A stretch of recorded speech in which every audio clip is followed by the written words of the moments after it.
ونحن في هذه الأيام أيها الناس، هذه أيام الغفلة والله. حتى عند بعض الصالحين تجد عندهم غفلة بسبب هذه الأمور التي انتشرت في هذه الأزمنة المتأخرة، برامج النت والتطبيقات وجوالات. الإنسان الواحد منا تجده يجلس مع الجوال الساعات الطويلة، يراسل ويكاتب ويرد ويصور وهكذا. القلب يقسو، فنحتاج إلى مثل هذه الأبواب في مثل هذه الأيام حتى نرقق قلوبنا. تنظر، هذا يتابع مباريات.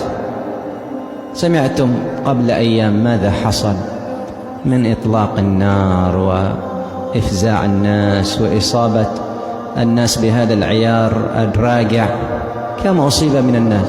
إيش اللي حصل؟ قالوا فاز المنتخب اليمني على المنتخب إماراتي أو ما أدري إيش المنتخب.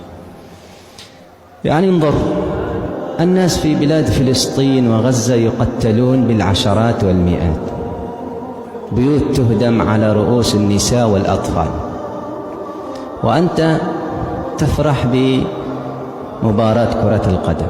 غفلة ولا ما هي غفلة هذا أيها الناس؟ غفلة. يعني هذا بعد عن الله سبحانه وتعالى. هذا الذي يريده الأعداء، أن تكون ملتهيا عن قضية المسلمين.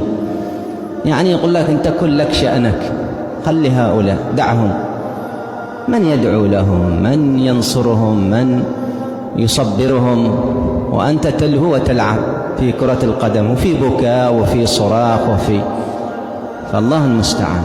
فهذا الزمان زمن الغفلة، فنحتاج أشد ما تكون الحاجة إلى مثل هذه الأبواب التي تكون سببا في رقة القلب وليونته ورجوعه إلى الله سبحانه وتعالى. أما الذي يكون فارغا ولا يستغل وقته وصحيحا ولا يستغل صحته في طاعة الله، هذا ضيع وقته، سيندم يوم القيامة إذا لقي الله عز وجل وهو بهذا التقصير. يا حسرة على إيش؟ على ما فرطت في جنب الله.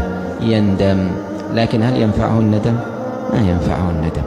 فمن كان فارغا، عنده فراغ وصحيحا في بدنه، فليبادر إلى استغلال هذه الصحة وهذا الفراغ في طاعة الله سبحانه وتعالى، فيكون موفقا بإذن الله جل وعلا.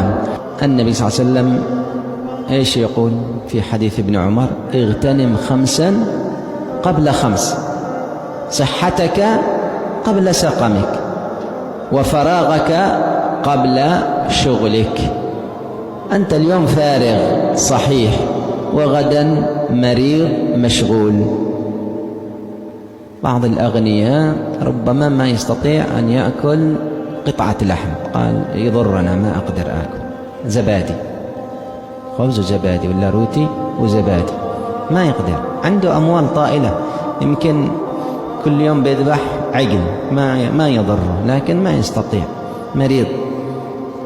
وهذا الفقير يعني مرتاح، يأكل الذي يتيسر له.